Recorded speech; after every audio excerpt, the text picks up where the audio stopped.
asalaamaaleykum nuyu naa leen mbokk yi man la Cheikh Thiam ambassadeur de la jeunesse non maraboutique de Touba tey suma vidéo bi dama ko jagleel télévision yu nekk Sénégal télé yépp nag laa wax mu am loo xam ne ñu ngi koy sumb sénégalais yépp ne patt di leen seetaan te mu nekk loo xam ne mu ngi raam te bu àggee ca ñag ba mooy taal réew mi plus particulièrement suma télé bi nga xam ne man moom laa bëgg di ko seetaan muy TFM plus particulièrement émission bi nga xam ne sama xarit a koy def muy Pape Cheikh Diallo ñu koy wax quartier général ñëpp xam nañ ni am na lu ñu seetlu ci jamono jii ci weeru koor wi mais waa télé bi man dama leen di comprendre du ma leen blâmer du ma leen condamner parce que si seen rôle la ñu nekk télé commercial la ñu yore te ñoom bari nañu xam-xam xam nañu ni sénégalais yi ci mbalit ak poubelle ak ay conneries ak ay bêtises rek ci la ñuy débattre moo tax ci ñooñu rek yooyu ñi ci gën a ay Sénégal ci yooyu ma lim ñooñu la ñuy invité pour seen grille la pour seen audience seen télé am audience comprendre na leen ils ne sont pour rien donc duñ ci dara mais sénégalais yi war nañoo jóg ci lii maa ngi ñaan Babacar Diagne bu fekkee moom mooy directeur de CNRA wala branche yi nga xam ne ñoo yore affaire saytu télévision yi nañ ci taxaw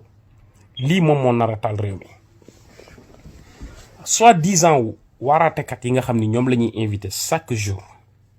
kenn ku ne ñëw jóge ci këru diine benn diine ci biir Sénégal kenn ku ne boo ñëwee ñu këpp le micro bi àdduna bi yëpp di la déglu kenn du ci wax lu amal njariñ réew mi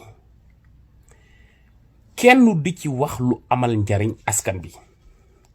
kenn ku ne boo ñëwee sa nitu diine wu fa nga jóge nga fay nekk di tagg dañuy invité kenn kii bu ñëwee tey danaan sëñ Touba mooy yàlla mooy yonante bi moo gën ñi fi nekk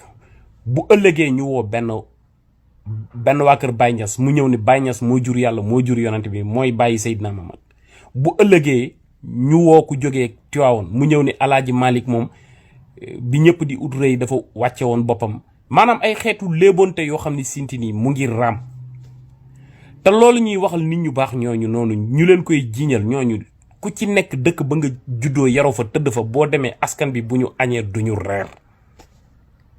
benn ci man mi dëkk Touba li ñuy waxal Serigne Touba ci plateau yi nga xam ni si dafa mel ni malaaka yi sax Touba lañ dëkk mais boo ñëwee ci jumaa ji kër yi ko wër bu ñu añee duñu reer Touba 98% wu transport bi ay sareetu mbaam la ndox mi fa am mooy ndox mi gën a bon ci àdduna bi jigéen ñi fay avorter ñëpp ndox mi moo tax seeni biir di yàqu pajuk Touba mooy paj mi gën a bon ci Sénégal lekk gu baax amu fa tàng na bari na ay yow pour désinfecter dëkk bi wala ñu pomper ko ba yooyu dee sax amuñu capacité bi mais loolu c'est contradictoire dafa wuute ak li ñuy waxal sëriñ bi ci télé bi sëriñ bi li mu war a def na ko yàlla ber na ko defal ko lu mu defalul kenn d'accord nañu mais dem na y a plus de 150 ans wala léegi mu ma téeméerat ba mu demee ak léegi mais ñun ñu topp ci loolu di rey suñu bopp di ngar-ngar yi waxatuñ ci loolu nag ngeen ñëw ci plateau télévision boo xam ne am na audience nit ñaa ngi koy déglu ngeen ma nekk fa di concurrence sénégalais yu naa fekk yeeg seen bopp yi metti ñu nekk foofu mel ni benn téléthon kenn ku ne di woote naan maye naan nangam ak nangam te lii nar a taal réew mi te ñooñu noonu di waaraate ci télé yooyu kenn ku ci ne dëkk ba nga dëkk ci dëkku diine bi ngay défendre am na télé mais ay gàndam masara gaay yi di ñëw di toog ci télé yi di wër di fen di dajale mais Touba TV ngi fi ay Lamp Fall FM fa la ñuy dem di wax mais télé yooyu amuñu giri kenn seetaanu leen lépp lu ñu wax ci TFM rek ba mu toj réew mi wax nañ ko ci seen télé yi nekk ci seen biir kër dëkk yi Tijaan yi am nañ télé waa Ñaseen am nañ télé Baay Faal yi am nañ télé mais kenn dégluwu leen parce que télé yooyu amuñu giri kenn seetaanu leen amuñu audience bu baax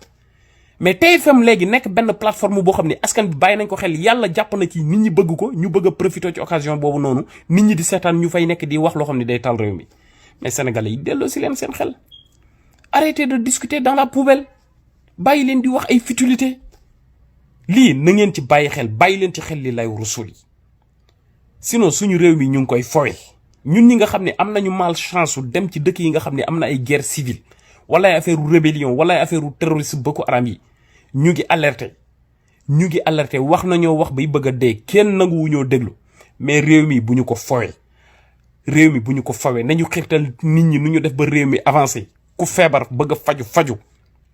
ku xiif bëgg a lekk war a lekk xale bu judd ñu mën laa jàngal ba ñu war a mën a am loo xam ne ci seen àdduna day jariñ askan bi ëllëg waaye ay débattre ci ay sëriñ yoo xam ne ba ñu faatoo ëpp na téeméeri at ak juróom fukk